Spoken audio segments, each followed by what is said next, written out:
7절 말씀은 하나님의 백성들이 잘 되어지는데 잘 될수록 범죄만 늘어가는 상태를 말씀하고 있습니다.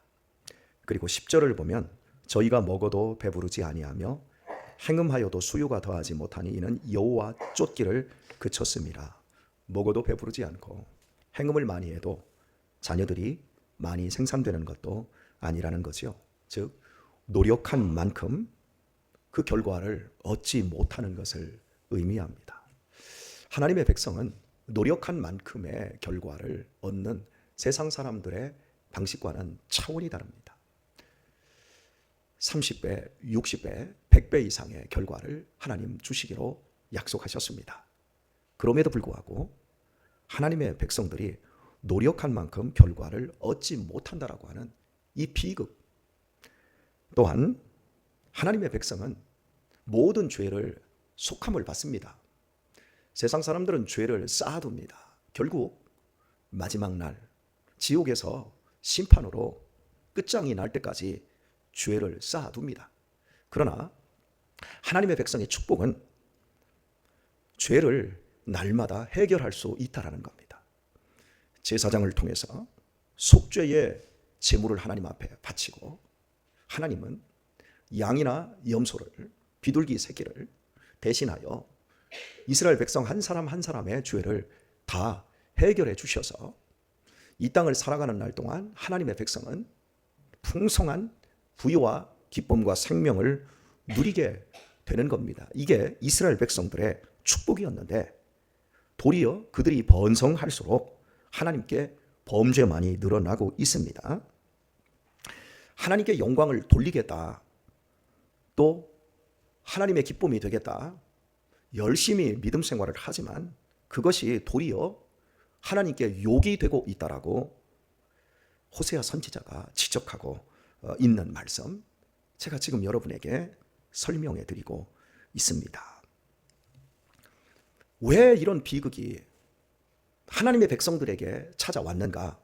그것은 이 백성이 나를 아는 지식을 버렸도다.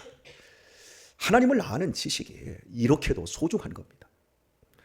하나님의 백성이 잘 되는 길을 가는 것은 하나님을 아는 지식에 달려 있습니다. 결혼을 자신의 인생의 꿀송이로 만들려고 하면 결혼에 대한 지식이 있어야 합니다. 배우자에 대한 지식을 정확하게 가지고 있을 때 살아가는 삶의 과정 속에서 부딪힐 수 있는 여러 문제들을 완충할 수 있는 거죠. 굉장히 어려운 것들은 그 충격들을 약하게 만들고 상대방에게 없는 걸 내가 요구하기 전에 그것을 채워주는 것들, 이런 것이 대단한 기술입니다. 이게 있을 때 결혼이 행복할 수 있는 거죠. 자녀 역시도 제대로 잘 키우려고 하면 충분히 공부가 되어 있어야 하지요. 노동민 우리 권사님, 강래은 권사님 아이가 노이솔인데 참 예쁘더라고요. 얼마 만에 보는 아이고 애기 냄새인지 지난 주일 오후에 잠시 신방을 갔다가 1시간 정도 그냥 넋놓고 아이를 보고 기쁘고 즐거워하고 왔어요. 아직도 눈에 삼삼합니다. 그런데 이 소리가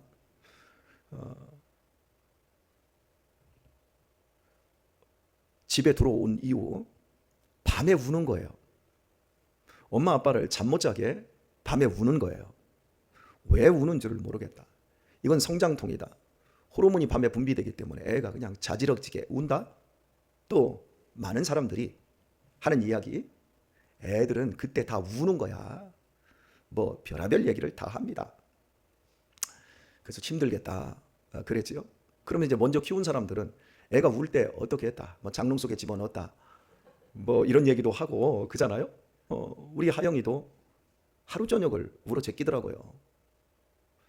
그래서 저희는 그때가 방이 그래도 초창기에 방이 3개가 있어서 저쪽 방에 집어넣고 그냥 나와버렸어요. 그랬더니 울다가 나중에 처음에는 자지러듯이 승질 부리며 울더니 나중에는 그냥 울음소리도 막 목이 쉬어가지고 뭐 이러고 있더라고요. 여러분, 이 주먹대기 많은 걸 이제 그렇게 키우는데 참 마음이 아프지요. 부모 심정으로. 얘가 안 아픈데 운다. 도대체 왜 우는지 우리는 모르지요. 근데 셰익스피어가 답을 주었어요. 햄릿에서 경은 왜 어린아이들이 태어나서 그리도 우는 줄 아십니까? 모르겠는데요. 바보 천치들만 사는 세상에 나도 바보 천치처럼 살아야 되기 때문에 우는 겁니다. 굉장히 의미가 있지 않나요? 그래서 제가 내은이나 동민이한테 그 얘기를 하려다가 얘기를 안 했어요. 아마 오늘 설교 들으면서 우리 애가 왜 우는지 알 겁니다. 헛똑똑이들만 삽니다. 왜 살아요? 죽기 위해 삽니다. 왜 먹어요? 싸기 위해서 먹습니다. 왜 자요? 일어나기 위해서 잡니다. 왜 힘써 공부하고 일합니까? 자기 위해서 일합니다. 가만히 생각해 보세요. 인생이 비극 아닌가요? 사랑하려고 결혼하고 징글징글하게 미워합니다. 아이 태어났을 때 그렇게 기뻐하고 즐거워하면서 얘 때문에 울고 얘 때문에 슬퍼하고 얘 때문에 성질내고 얘 때문에 죽을 때까지 한숨을 쉬는 게 그게 부모입니다. 죄악 세상 속에서 인간 자체가 악하고 이런 거 지금 이야기하는 것이 아니라 삶이라고 하는 그 자체가 허무하고 고통이고 괴로움이고, 그리고 이 땅에서 그 죄 때문에 결국 영원한 지옥으로 떨어질 수밖에 없는 것이 인간의 비극인데 어떻게 안 올 수가 있겠어요? 어떻게 절규하지 않을 수 있겠어요? 신앙도 애통하는 자가 복이 있다 하지 않습니까? 우리가 믿음의 눈을 뜨고 보면 우리가 받은 구원이 얼마나 큰지를 알게 됨과 동시에 이 세상에서 구원받지 못한 사람들을 보면 여러분, 그게 뭡니까? 멸망하기 위해서 죽어가는 짐승 아닙니까? 복날, 지금은 복날에 삼겹탕을 먹지만 닭으로 얘기합시다. 개로 얘기하면 잘못하면 동물 애호주의자들, 그 애견주의자들 때문에 제 설교가 공격받으니까 복날 되면 삼계탕이 되기 위해서 닭들이 피둥피둥 살이 찌지 않습니까? 죽을 날 받아놓고 사는 그 비극적인 모습, 그것이 결국 우리네 인생의 모습이더란 말이지요. 그런데 이런 자리에서 하나님이 이스라엘 백성들을 구원해내셨어요. 그런 허무와 비극적인 인생이 아니라 그 하나님이 이스라엘 백성들에게 영원한 생명을 주시고 이 땅을 살아가는 날 동안에도 단순히 죽기 위해 사는 게 아니라 영원한 생명을 누릴 수 있는 맛보기를 이 땅에서 우리에게 주시는 거예요. 그래서 믿음으로 살면 번성할 수 있고, 우리가 이 땅에서 하나님을 기쁘게 하면 할수록 우리가 하나님께 영광을 돌리며 그 영광의 부스러기로 우리네 인생도 아름답고 존귀하게 바뀌는 이런 놀라운 인생을 부여해 주신 거예요. 근데 이스라엘 백성들이 하나님을 아는 지식을 모르니까 자기들이 받고 있는 혜택도 모르는 거예요. 사람은 자기를 바르게 알려면 하나님 앞에 서야 돼요. 하나님에 대한 바른 지식을 가져야 돼요. 내 자녀를 바르게 키우려면 자녀에 대한 바른 지식, 이해가 선행되어야 돼요. 어떤 부모가 자기 자식 잘못 키우고 싶은 부모 있겠습니까? 그런데 자식들이 삐뚤어진다는 말이죠. 자식의 기질이 워낙 나빠서 삐뚤어질 수도 있지만 부모들이 바르게 대처하지 못해서 잘 가르친다고 하는데 자녀들의 자율성, 창의성, 자녀들이 할 수 있는 인생의 경험들을 부모들이 다 제한시켜서 나중에 바보 천치를 만들어내고 있는 오늘날의 이 모습. 오늘날 젊은 부부들이 자녀들을 위한답시고 여러 가지 많은 것들을 합니다. 그런데 어른의 입장인 자식을 넷을 키운 부모의 입장으로 요즘 젊은 세대들을 보면 참 뭐라고 하기도 그렇고 한심스러워요. 아마 여기 계신 분들도 다 그럴 거예요. 우리 오늘 설교 듣는 우리 젊은 분들 오해는 하지 마세요. 요즘 내 조카들도 결혼하고 임신을 하면 엄마들이 막 배를 다 까고 막 무슨 배 사진을 다 찍더라고요. 그게 부끄러움이 아니라 왜 그거 찍냐 그랬더니 아이를 위해서 찍는데. 그리고 태교 여행을 가. 정말 태교 여행을 아이를 위해서 가나요? 여러분, 비행기 타고 애 흔들리고 심리적으로 신체적으로 아이가 뱃속에서 아이에게 좋을까요? 다 자기들 쾌락을 만족시키고자 세상이 그렇게 다 우리를 속여 넘기고 있는 거예요. 자녀들에게 이 주먹대기만 하는 아이들, 이제 신생아들 유모차 200만 원짜리 태워주면 얘가 존귀해집니까? 아동복, 내 옷 이 한 벌이면 아동복 3벌은 만들겠더라고요. 그런 아동복 한 벌에 여러분 100만 원씩 되는 게, 그런 걸 입히면 애들이 정말 존귀한 애들이 됩니까? 다 세상에 속고 있는 거예요.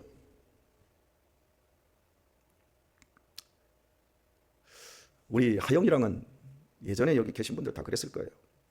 뭐 우리 집사님들 교사로 사명 감당하다가 성가대로 사명 감당하다 애 낳으면, 낳고 나서 집에서 몸 풀고 얼마 있다가 교회 오셨습니까? 거의 한 달 정도?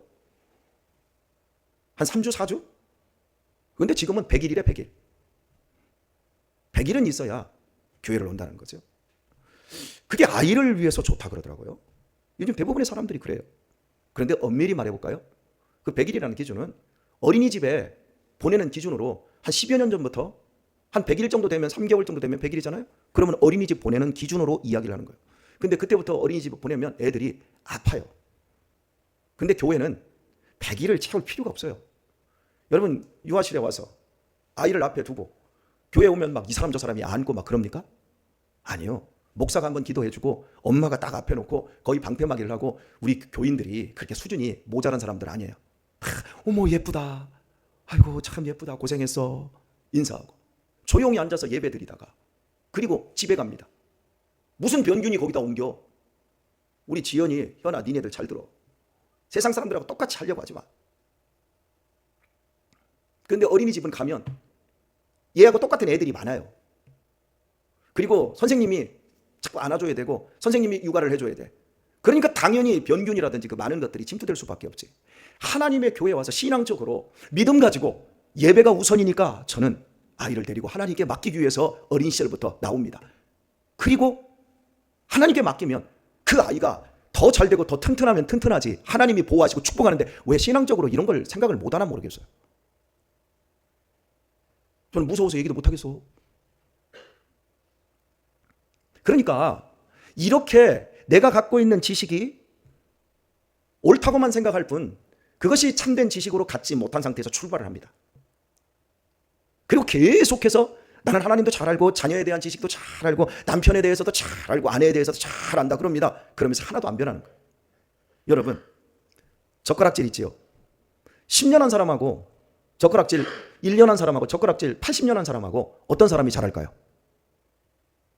똑같아요.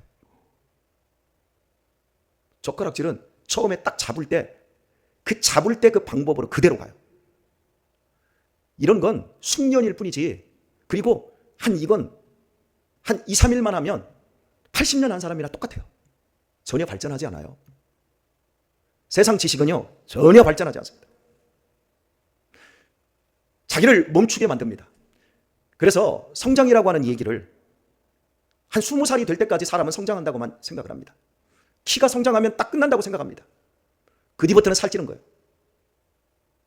그러나 하나님에 대한 지식은 끝없이 자기를 성찰하게 합니다. 자기를 돌아보게 합니다. 그래서 육신은 비록 후패해가나 내 영혼은 날마다 새로워집니다. 그리고 나이가 먹을수록 믿음 생활의 연주가 깊어질수록 교회만 왔다 갔다 하는 것 같은데 실제는 우리 자신이 어마어마한 사람으로 변화되어 갑니다. 죽을 때쯤 되면 다 버리고 다 비우고 내 안에 육신적인 것, 이 세상의 허무한 것, 울면서 태어났지만 웃으면서 갈 수 있는 알곡으로 우리 자신들이 변화되게 되어 있습니다. 이렇게 하나님은 우리를 바꾸어내십니다. 우리의 인생의 믿음의 과정 속에서 하나님은 우리에게 열매를 주시기 위해서 반드시 가지치기를 합니다. 저희 집은 과수를 하지 않았습니다만은 제 초등학교 때 초등학교가 과수원을 했습니다. 초등학교에 과수원이 있었어요. 큰 과수원이. 그것 때문에 전국에서 제가 초등학교 한 4학년 무렵에 전국에서 1호 급식 지정 학교가 되었어요. 왜냐하면 그 과수원에서 사과와 밤 과수원이 꽤나 컸는데요. 거기에서 이제 농사를 지어서 학교에 이제 그 학교 아저씨들이 이제 농사를 짓고 우리들도 가서 이제 농사를 거들었거든요. 그러면 그거 이제 밤하고 사과 나오면 그거 팔아서 돈이 나오니까 그 돈과 이제 그걸 가지고 이제 우리가 이제 학교에서 밥을 해주자. 학부모에서 이렇게 결정이 되고 나중에 교육청에서 우리에게 조금 지원도 해주고 해가지고 이제 밥을 저희 학교에서 제일 먼저 하게 되었어요. 그때 제가 이제 과수원에 가서 일을 우리는 이제 많이 했는데요. 근데 이제 봄철에 되면 가지치기를 하잖아요. 근데 일꾼들이 이제 가지치기를 하는데 어떤 나무는 가지치기를 안 해요. 여러분, 가지치기 하면 나무가 아플까요? 안 아플까요? 아프죠. 왜 잘라내는지 모르겠어. 아까워 죽겠어. 막. 그럼 막 다 잘라 막 전지를 축축축 하는 거예요. 그런데 한 나무는 전지를 안 넣는 거예요. 그러면서 왜 이건 전지를 안 해요? 냅둬. 가을 되면 저거 쓸데없는 나무야. 저거 열매도 저거 안 열고 열매도 작아. 그냥 다 그냥 비워버릴 거예요. 여러분, 가을이 될 때까지 전지 안 해준 그 과일 나무는, 사과 나무는요, 신나게 아픔도 없이 신나게 큽니다. 근데 놀라운 사실은요, 신나게 크는데 사과가 맺는데요, 정말 사과가 이 주먹대기만밖에 안 해요. 작아만. 근데 옆에서 전지해줬던 사과들은요, 처음에는 흉물스럽더라고, 잘라놓으니까. 나중에 사과가 커지기 시작하는데 막 나무가 찢어질 만큼 커지고, 저것은 그냥 하늘에 대롱대롱 몇 개 매달려 있더라고. 그리고 가을에 가서 댕가당 그거 밑에서 밑동그리 잘라서 없애버리더라고요. 세상 사람들은 가지치기 안 당합니다. 그러나 우리는 하나님의 말씀으로 우리를 가지치게 하십니다. 왜냐하면 참으로 번성하는 것이 무엇인지, 우리의 인생 속에서 하나님이 30배, 60배, 100배로 채워주시기 원하는 그 모든 삶을 위해서 하나님은 우리 인생에 고난이라는 것도 주시고 아픔도 주시고 괴로움도 주십니다. 그때마다 우리 가지치기 다 하지 않았나요? 여기 다 가지치기 당하지 않으셨나요? 지금도 가지치기 당하고 있지 않나요? 감사하시기를 축복합니다. 기뻐하기를 축원합니다. 하나님이 우리를 절대 이 땅에서 울면서 죽는 인생 만들지 않습니다. 이 땅에 왔다가 그냥 먹고 싸다가 일하다가 자다가 깨다가 화장실만 드나거리고 맨날 죽는 연습하다가 이 땅에서 마지막 날 그렇게 허무하게 우리를 데려가지 않습니다. 지금 우리의 인생 속에서 무엇이 열매 맺는지 보십시오. 가지치기 크게 당하셨습니까? 열매 더 크게 맺을 것을 기대하시고 기도할 수 있기를 축복합니다. 지금 인생에서 아주 쓰라린 아픔의 시간들을 겪고 계십니까?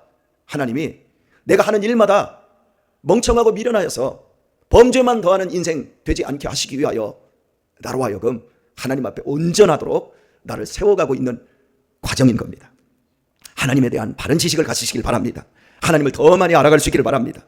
하나님을 우리의 인생 속에서 하나님을 경험하며 살아갈 수 있는 그런 은혜가 있어야 할 것입니다. 제가 오늘 말씀을 맺으면서 애기했으니까 그걸로 마쳤으면 해요. 제가 우리 노동민, 강래은 우리 권사님에게 그런 얘기를 했어요. 이 아이가 자랄수록 당신들도 자라날 거다. 이 아이가 부모를 만들 것이다. 당신들이 부모가 자식을 만들 것만큼 자식이 부모를 만들 것이다. 기대해라. 뭘로 만들어요? 이 자식이 효도해서 기쁨과 즐거움으로 만들까요? 아니요. 부모가 얼마나 못났는지, 부모로서의 부끄러움과 자괴감을 가질 만큼 힘겨운 시간들로 우리를 참된 사람의 길로 이끌어 갈 것이라고 제가 말을 했어요. 하나님이 우리를 만들어 가십니다. 우리는 그분의 알곡입니다. 우리는 그분 안에 붙어 있는 포도나무 가지입니다. 기억하십시오. 하나님을 온몸으로 경험해 가는 것, 머릿속에 있는 지식 가지고 실제 사는 건 세상 지식으로 살고, 자식을 키워도 세상 방식으로 키우면서도 몸뚱이만 교회 안에 돌아와서 우리 그러고 있다면 하나님은 과감하게 우리 인생 속에서 가지치기 하실 겁니다. 그런 가지치기를 당하는 것, 그것이야말로 즐거운 일입니다. 이 복된 하나님의 개입과 하나님의 일하심의 그 시간들 속에서 우리 사랑하는 교회 여러분, 마지막 날 세상 떠날 때 헛되고 헛되며 헛되고 헛되니가 아닌 참되고 참되며 참되고 참되니 모든 것이 참되었도다. 이런 풍성한 열매 다 맺는 귀한 성도님들 되시길 예수님의 이름으로 축원합니다.